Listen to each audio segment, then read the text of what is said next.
तो बरसाना और वृंदावन की शुरुआत होती है भोपाल जंक्शन से, जो कि हम भोपाल जंक्शन पे पहुंच चुके हैं और यहाँ से जाएंगे सीधा बरसाना। तो बरसाना से पहले हमें पहुंचना होगा मथुरा, तो इसके पहले हम पहुंच गए हैं भोपाल के स्टेशन। तो स्टेशन में अंदर जाके यहाँ है टिकट काउंटर, और टिकट काउंटर के साथ साथ हमको निकलना है बाहर, क्योंकि हमारी जो ट्रेन है वो है प्लेटफॉर्म नंबर 1 पर। तो हम पहुंचते हैं और हमारी ट्रेन में बैठ भी गए हैं, और जो कि हमारा टिकट कंफर्म था, तो हम वेट कर, और अब आ गया हमारा लेटने की बारी, यानी सो जाते हैं। सोने के साथ साथ हम उठेंगे सुबह से, और सुबह हमने जैसे ही उठे हम निकले ट्रेन से बाहर, और ट्रेन से बाहर निकल के हमको जाना है सीधा ऑटो पकड़ने। ऑटो पकड़ के हमको जाना है बस स्टैंड। बस स्टैंड पे से, क्योंकि हमको सरकारी बस पकड़नी है, तो सरकारी बस जो है वो बरसाना बहुत सस्ते रेट में पहुंचा देगी। तो हम पहुंच गए बस स्टैंड। अब बस स्टैंड में हमने पकड़ी अपनी बस में सफ़र करते हुए हमने देखा बहुत सारी झीलों को। यहाँ पे पानी ज़्यादा बारिश हो चुकी थी 18 तारीख में ज़्यादा बारिश होने से सारी झीलें भर गई थी। अब पहुंच गए हम बरसाना, जो कि हमें लेना है यहाँ से होटल। हमने होटल लेने के बाद में सीधा नहा धो के हम निकल लेते हैं बाहर की ओर, जो कि अब जाएंगे हम श्री राधा रानी जी के दर्शन करने के लिए। तो हम यहाँ से फटाफट से निकलते हैं। निकलती हम लोगों ने थोड़ी की मस्ती के साथ साथ फिर हम निकले जैसे बाहर, तो हमें पता चला कि यहाँ पे है तोरण गेट पे लिखा है म्हारो प्यारो बरसाना। इसके बाद देवी जी को पसंद है मेकअप, क्योंकि यहाँ पे बहुत सारी लड़कियाँ जो राधा रानी जी के स्टेचू है वो लगा रही थी, तो इन्होंने किया सबसे पहले मेकअप करवाने के बाद में ये बोलती है मेरे को कि तुमको भी करवाना पड़ेगा।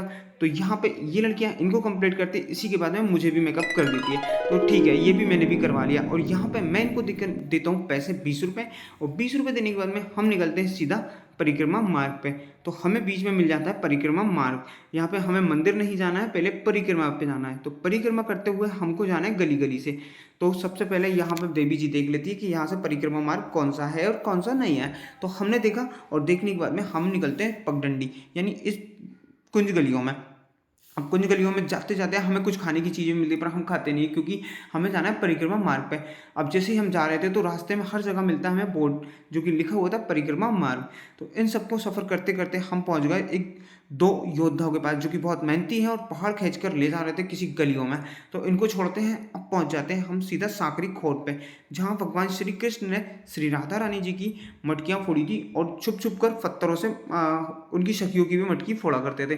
तो वो यही जगह है जहाँ से भगवान श्री कृष्ण राधा रानी जी की और उनकी सखियों की मटकी फोड़ा करते थे। तो बीच में मिल जाती है हमें कुछ लड़कियां, जो कि हमें पकड़ कर बोलती है नहीं, हमें तो कोका कोला पीना है। इनको कोका कोला पिलाने के बाद में हम निकल जाते हैं अपने सफ़र पर। तो बीच में मिल जाता है हमें हमारा गहवर वन, जो कि यहाँ राधा रानी जी की गोद भराई रस्म पूरी हुई थी। तो यहाँ अंदर जाके देखते हैं कि जो राधा रानी जी की गोद भराई रस्म है वो किस तरीके से हुई थी। तो यहाँ पहले सारी जो पेड़ झाड़ है वो सब देख सकते हैं, और ये पेड़ झाड़ नहीं है, ये किसी न किसी की आत्माओं से बने हुए पेड़ झाड़ है, जो कि आपको मैं पूरा बताऊंगा। तो यहाँ पे देवी जी पहुँच गए मंदिर के अंदर, जहाँ गोद भराई रस्म हो रही थी। तो इन्होंने भी हिस्सा लिया, और हिस्सा लेने के साथ साथ इन्होंने सोचा कि क्यों ना मैं भी पैसे डाल के गोद भराई की रस्म की पूरी कर दूं। तो इन्होंने भी अपना हिस्सा ले लिया और गोद भराई कर दी। साथ में ये मेरे को बोलती कि नहीं आपको भी करना पड़ेगा, तो मैंने भी केयर कर ली। तो यहाँ पे हम दोनों ने गोद भराई रस्म पूरी करके अब निकलते हैं हम बाहर की ओर। तो अब पहुंच गए हम वन में, जहां मैं इन वृक्षों के बारे में बताता हूँ कि ये सारे जो वृक्ष है, ये वो सखी और वो साधु महात्मा है जिन्होंने ये सुना था कि भगवान श्री कृष्ण नंदनगांव छोड़ के मथुरा पहुंच गए। तो ये जो इन लोगों ने जब सुना था, तो ये सब ऐसे कैसे जैसे कि जिसके जैसे हाथ पैर थे वो वैसे के वैसे रहेगा, और सुन्न होकर पेड़ झाड़ वहीं बन गए थे, क्योंकि इनको सदमा लगा हुआ था। तो ये वैसे बन गए थे। अब यहाँ कभी भी आप इस गहवर वन में आए तो इनमें कान लगाकर सुनना, इसको इसमें से आवाज़ आएगी आपको राधा राधा की। तो यहाँ पे हम सारे वन में घूम लेते हैं, और घूमने के बाद में मैंने भी सुना कि इससे आवाज़ आती है, तो मुझे भी कुछ ऐसा महसूस हुआ कि हाँ कुछ आवाज़ आती है इसमें से, और मैं भी बहुत अचंभित हुआ कि हाँ इसमें सच में कोई आवाज़ आती है। तो यहाँ घूमते फिरते हम निकल जाते हैं बाहर की ओर। यहाँ की बाहर की ओर एक गेट है, यहाँ से आपको बाहर निकलना होगा। इसके बाद में अपन चलते हैं सीधा श्री राधा रानी जी के दर्शन के लिए। तो यहाँ एक बोर्ड लगा हुआ है, जहाँ पढ़ के देख सकते हो पूरा। तो हमारे लिए यहाँ पे, हमारे लिए नहीं सबके लिए यहाँ रेड कारपेट बिछाई गई है, क्योंकि बहुत गर्मी है। तो इसलिए इस पर चलते हुए अब निकलते हैं मानगढ़, यानी मान मंदिर पे, जहाँ राधा रानी जी को मनाया था भगवान श्री कृष्ण ने। तो ये है मान मंदिर, जो कि इसकी बहुत ऊंची चढ़ाई है, जो कि हमें पैदल ही करनी पड़ती है और हम कर लेते हैं। तो यहाँ बीच बीच में हमने देखा कि बहुत ऊंची पहाड़ी है जिसमें मंदिर बनाया गया है।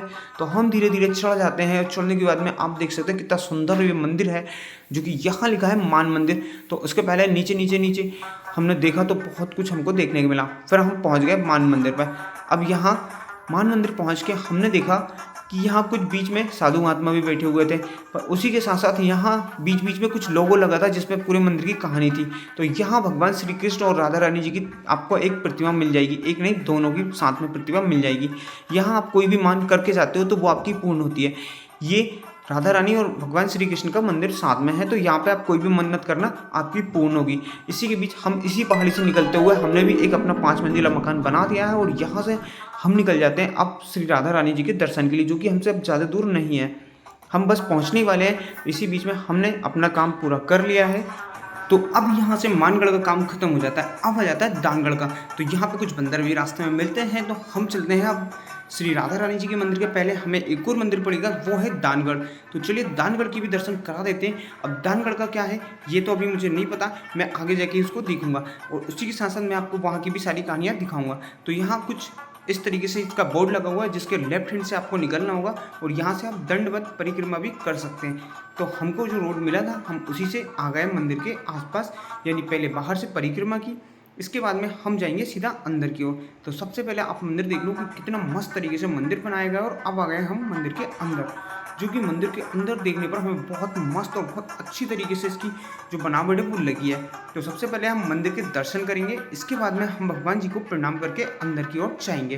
तो अब अंदर की ओर जाते हुए हमें दिखता है बहुत सुंदर सा नज़ारा, जो कि श्री राधा रानी जी और भगवान श्री कृष्ण दोनों दिखते हैं, जिनकी मूर्ति बहुत ही मनमोहने वाली थी। तो हमने इनके दर्शन किए और आपको भी करा दिए। अब यहाँ से हम फिर निकलेंगे, जो कि हमारा श्री राधा रानी जी का मंदिर यानी बरसाना मंदिर में जाएंगे अब, जो कि मेन मंदिर वही है। अब यहाँ से सब पब्लिक भी निकल रही थी तो हम भी साथ में निकल लिए। इसी के बीच बीच में यहाँ कुछ बीच में जैसे ही मंदिर से बाहर निकले तो हमें मिला पूरा बाज़ार। यहाँ से इसी बाज़ार से स्टार्ट हो जाता है श्री राधा रानी जी के मंदिर का रास्ता। तो यहाँ कुछ पुलिस वाले भी है जो चेकिंग कर रहे थे। तो अब यहाँ पे जैसे ही हम चेक करवाते हैं तो हम भी निकल लेते हैं मंदिर के अंदर के लिए। अब हम धीरे धीरे हम मंदिर में पहुँच जाते हैं, क्योंकि मंदिर आप देख सकते हैं कितनी अच्छी तरीके से मंदिर को बनाया गया है और कितने अच्छे तरीके से मंदिर को बनाया गया है। अब धीरे धीरे हमने सब कुछ कर लिया है, तो अब पहुँच गए हम सीधा मंदिर के अंदर। मंदिर के अंदर प्रवेश करते ही हमको यहाँ फूल वाले भैया मिला, तो इन लोगों से हमने प्रसाद लिया, फूल लिया और हम भी चल देते हैं सीढ़ियों की ओर, जो कि बहुत अब आगे जाके धीरे धीरे बहुत भीड़ बढ़ जाएगी, क्योंकि एक ही रास्ता था जिससे आना भी था और जाना भी था। तो हम यहाँ पर सब भीड़ के साथ धीरे धीरे निकल लेते हैं। अब यहाँ जो सामने रास्ता दिख रहा है इस पर हमको भीड़ के साथ ही चलना होगा।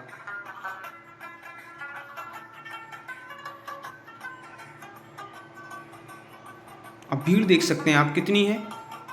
और अब आ जाते हैं हम मंदिर के अंदर, जो कि हमारी देवी जी को हमने वीआईपी पास से श्री राधा रानी जी के दर्शन तो करा दिए, हमने बाहर से वीडियो बनाई है। तो आप भी यहाँ से राधा रानी जी के दर्शन कर सकते हैं, जो कि आपको दिख रही होंगी। और बीच में भीड़ देख सकते हैं कितनी ज़्यादा है। तो यहाँ राधा रानी जी की कुछ प्रतिमाएँ ऐसी हैं। अब श्री जी के भी दर्शन हो ही गए हैं, तो गाय माता को भी क्यों ना हरा घास खिला दिया जाए। तो यहाँ पे देवी जी ने गाय माता को भी हरा घास खिला दिया है। इसके बाद ये आ जाती है बाहर का दृश्य देखने के लिए।